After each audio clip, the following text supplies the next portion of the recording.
Hi, welcome to SBR Forum Videos. I'm Peter Loshak. This is our regular NBA conference update show that we do with Jordan Sharp. Today is February 6th, so we're a week away from the All-Star break, and we're going to hear what Jordan can tell us about the Eastern Conference and the Western Conference. We're going to start with the East. Jordan, thanks for being back with us.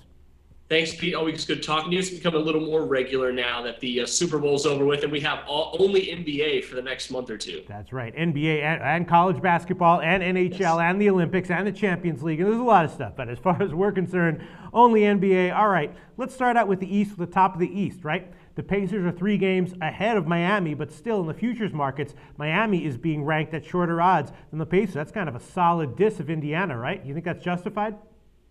I think it's justified. I still think Miami has to be looked at as a slight favorite as of right now.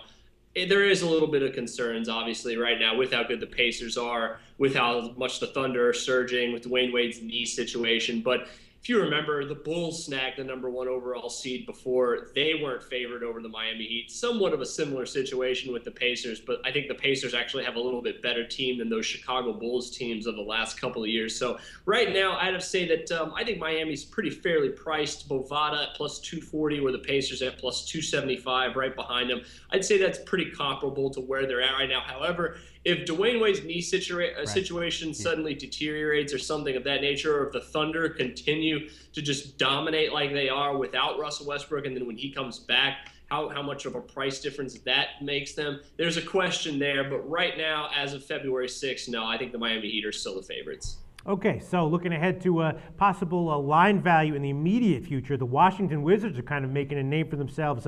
Right now, they're 5-2 against the spread in their last 7 games, and their 2 losses were just by 1 point, and then an overtime ATS loss as an underdog. They have 4 outright wins as an underdog in that span. You think that's for real? You think the Wizards are going to have some value going forward?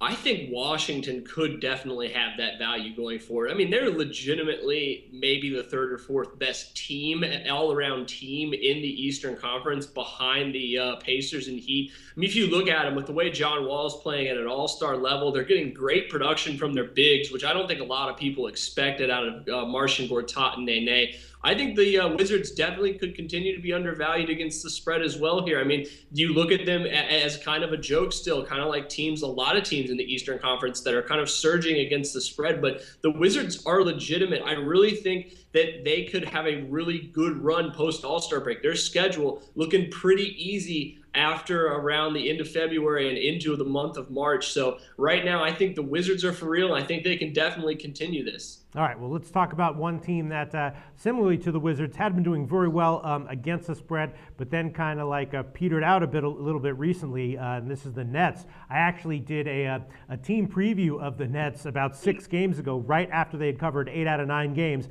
and I predicted that they would cover 6 or 7 of their last 11 games. Since then, though, they've only gone 2-4 against the spread, and they've got 5 games to go. What do you think? How do you assess the Nets right now?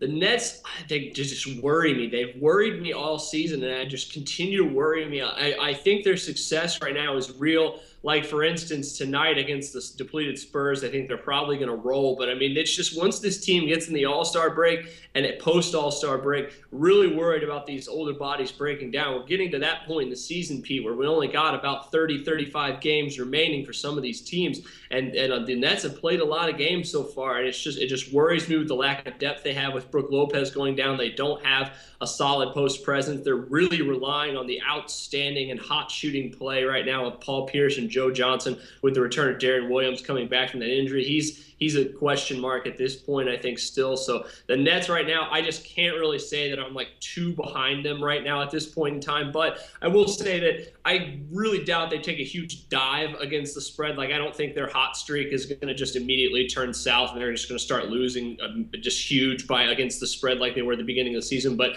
it wouldn't surprise me if they finish just slightly below 500 against the spread for the rest of the season. Yeah, all right. So maybe after the All-Star break, we feel it's interesting you bring up the Spurs game tonight. I don't know if you saw it, but Duncan's out, Ginobili's out, Parker's out, Leonard's out, and the line went down. The line was Nets -6. It's now minus 5.5. So that tells you, wild. I don't know what's going on. Well, that just tells you right there how much faith the market has in the Nets as that kind of a favorite over a team like the Spurs.